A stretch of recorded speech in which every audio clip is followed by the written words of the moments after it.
Back with another upgrade video on the G&G LevAR. This video is what I would say our first cosmetic add-on, because we did recently short stroke it. We did also get rid of that problem where we released the mag on accident, and it's working great now, so it's time to make it look cool. Now, if I'm being totally honest with you, interesting. Maybe that spring needs an upgrade. If I'm being totally honest with you, this cosmetic upgrade we're going to do may in fact actually make it worse. It's probably going to destroy the ergonomics, and it's definitely probably not going to be most people's cup of tea, I'd imagine, after looking at it. And I don't even know if it's going to be mine, but I'm not trying to protect myself with this thing. I'm just trying to play some airsoft, and a lot of the time with that is kind of just having fun and looking cool. And if this does what I want it to do, well, awesome, because today we're taking a look at a new lever for the G&G LevAR, and this is from the Raptor Airsoft Accessory Series. And if you can't see it already through all the glare, it's a set of brass knuckles for the lever. Just go ahead and pop this guy open. We'll take a look at it and see what is different. From my understanding, the short stroke that we 3D printed last time was not needed anymore, because I believe this is designed to be short stroked permanently. So I'll just go ahead and throw this in here. Taking a look at the lever, it is made of aluminum. It's actually super light, I think, and we'll take a look at it in a second when we pop the other one off. I think it's lighter than the lever on the stock of the LevAR, but I think that's super weird. There's another screw port there. I wonder what the screw is for. There's no instructions, obviously. I think the screw short strokes it. I wonder if bringing the screw over here will short stroke it even further. I don't know. Quality of the machining is relatively solid. It feels light, no sharp edges. Obviously, your fingers aren't going to fit in here. It's really just designed to look cool and put the knuckles in the front. You're going to be charging it as you would regularly, just through this port. Already taking the lever action apart is kind of simple. All we have to do first is pop the mag out, make sure there are no BBs in the chamber. Get out of here. And then what we need to do is gas this thing out. So we're going to throw this in fire mode. If it isn't already, it is. And we're going to push the hammer forward and just release the gas out of the gas chamber. Okay, we're going to flip this guy around and pop this pin out. Make sure that your window is closed. And you see that pin on the other side. If you just grab something thin enough, you'll be able to pop this out. It's not going to cut out all the way, but it will pop out a substantial amount of the way. And that will allow you to slide, make sure you hold the window closed, the Gen 2 upper receiver off. And then we're left with the lower. Now we're just going to pop this pin out the lower that holds our lever in. And at the same time, we're going to have to pry the hammer back while we push the bolt back. And at some point, you'll find a position where the lever actually wants to let go. It's a little finicky. Come on.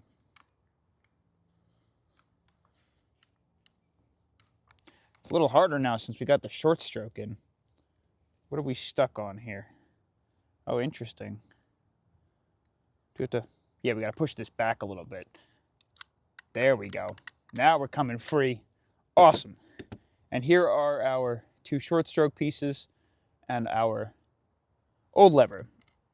Now the old lever, actually, the old lever is a lot heavier, almost double, if not triple the amount of weight as this lever. So it's going to lighten the LevAR a little bit.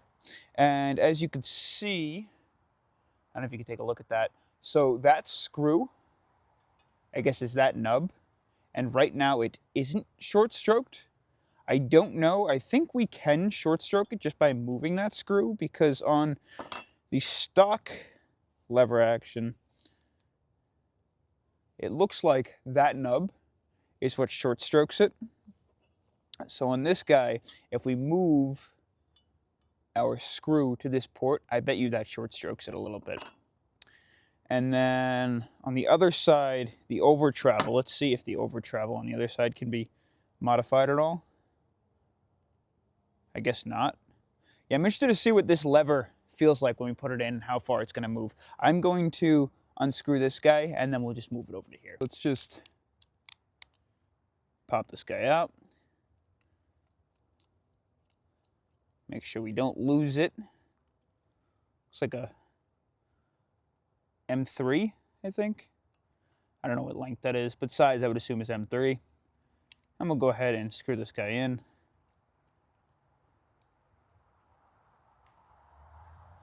Just making sure we don't strip it. All right, and we'll pop this into the lever action, and it's gotta sit like this. So I'm gonna flip it around just so we can kind of see that cavity where it's gonna slide into. I was reading about these and I heard that they're a little bit tight to start. Oh, geez. Did you see that? They're really tight. What is up with those tolerances?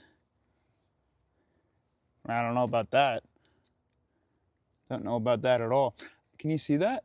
Can you see how tight that is? Let me try and get a better angle. That hardly fits. I'm gonna have to file that down. Give me a second. The concern that I was packing while we kind of start to pull these things out and we get the file kit together is I actually think this is beneficial in terms of the upgraded lever as opposed to the original lever, and here's why. In the original video when we did the review, I was taking a look at the lever and I noticed some concern because the tolerances were a little bit wobbly here, and in order to allow it to fire, every time the lever comes down, it has to apply pressure to this pin. However, once it comes down, the pin is a little bit far to the right side and it's just barely making contact to the edge there. And with there being such wiggling tolerances, if it starts to get really loose, and being that most of us are racking it this direction anyways, it's pulling away from that little pressure point, and that could cause the LevAR not to fire. Over time, obviously. It didn't happen to me, but just some concern. With tighter tolerances, that's less likely to happen, I would assume, as long as this is fit to size correctly. But I still think it needs some refining. There's no reason that something should come out of the box and I have to modify it. Most people don't have the means to do so. What I'm doing here is taking a relatively aggressive file tip, something that's a little bit on the rough side, and we're going to file this guy down a tad bit. And just be really, really careful. Don't over tighten it at all, or I'm sorry, over file it at all. That's not what you want to do. We'll keep checking it as we go. We'll keep it on a pretty high setting and a flat surface. And I'll start taking some of the material off of that risen section. I took some material off. It's still pretty rough. We're going to take care of that in a second. I just want to make sure that it is a super snug fit before we go any further forward. So we're going to toss this in and see if I took enough material off. So it looks like, can I just barely push it in? Yeah, I can just barely push it into place, which is exactly what I want. It isn't done yet. Now, what we need to do, and the reason I left a little excess material on there, is because now we're going to polish it. So I'm going to take some slightly finer bits, and I'm going to go over it again and again and again and again, because if you can see, it's got some rough edges now because of that really coarse bit, and rough edges cause wear and tear on an uneven, or cause surfaces that are even, that it's wearing and tearing on, to become uneven. You can almost start to see that on the stock one here. See how it's not wearing down evenly?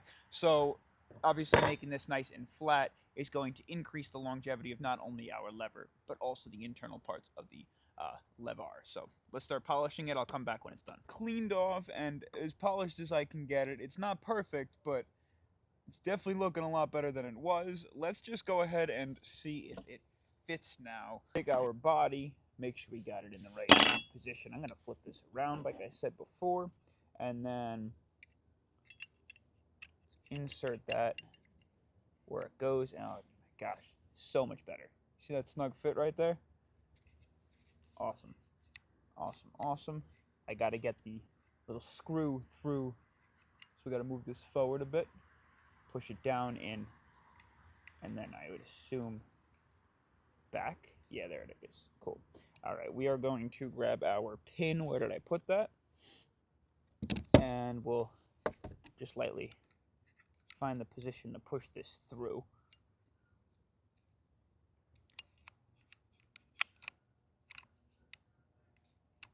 Why are we getting stuck? What are we stuck on? It's always a little finicky.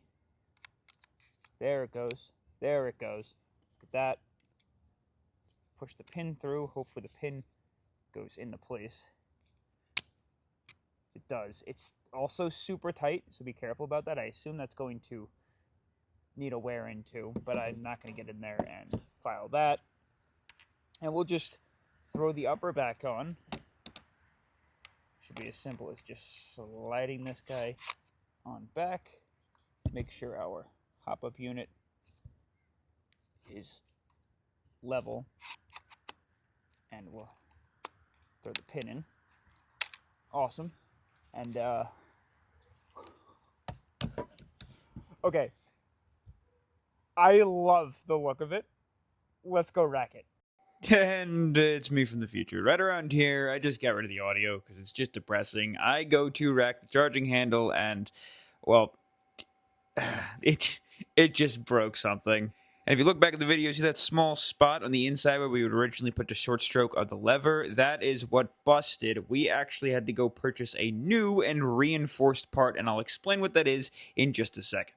What I'm attempting to show you here is the tappet plate. You can see that small little busted section on the left side of that like metal rod that I'm pointing at. That is the tappet plate. Just absolutely ripped it off. I'm pretty sure the screw is to blame for that. So we are now like a week and a half in the future. I don't have the video out just yet, but we picked up a little product from Bristol-based Airsoft, which is the enhanced tappet plate, because my tappet plate is that part that broke during testing, and I just installed it, and I have a video, like I said, I'm going to post that afterwards of the install, but for now, we just have it like this, and I just want to keep going because I don't want this to take too long, and we're going to see if installing it now changes anything, and then we'll obviously go function test it, right? So we're going to pull this guy down. We'll reinstall our new lever. Okay, we'll go ahead and pop our pin in place. Really hope this one works. It's a little finicky again. I don't know why it doesn't want to work for me. Uh-oh. Okay, maybe we'll reinstall it all the way first. Throw the pin in now and see if that makes any bit of a difference. Okay.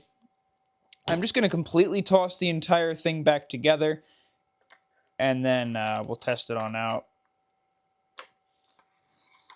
So I want to make sure that I don't mess anything up or put anything in a weird position or move things that aren't held in place where they're supposed to be held.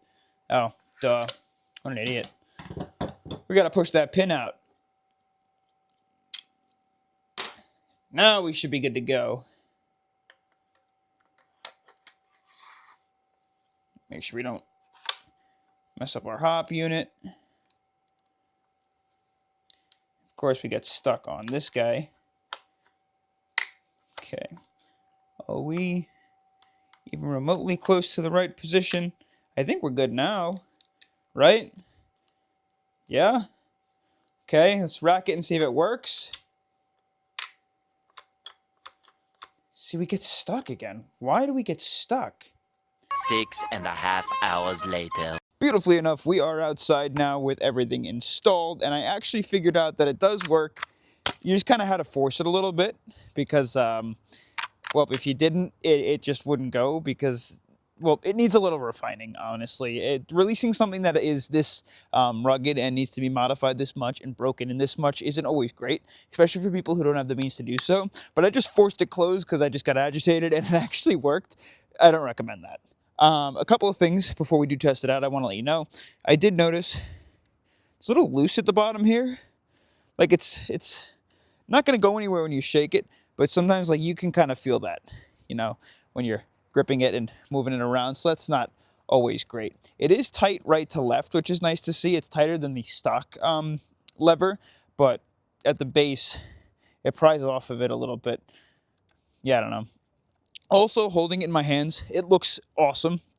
I like it. A lot of people aren't going to, but the edges are a little bit rougher, so you definitely feel that around your hands a tad bit. Just when you're wearing gloves, it'll probably make it feel more comfortable. When racking it, though, you don't really notice the discomfort there. Your fingers actually fall into the grooves kind of nicely, so honestly, I would argue it might even be a little bit more comfortable on the tops of the knuckles. I just want to make sure that it cycles now. Obviously, we have the new Bristol-based Airsoft tappet plate in there as well, so that video will be coming out shortly after this. We're just going to throw this guy off of safety. You see where it kind of gets stuck a little bit? I was reading a forum on Reddit about these. Someone was talking about them, and they just have to wear in a lot. So definitely lubricate it a ton, and I'd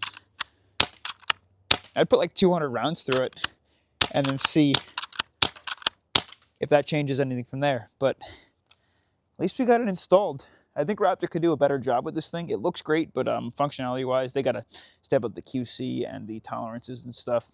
But it does look awesome. I'll catch you on the next adventure. Peace.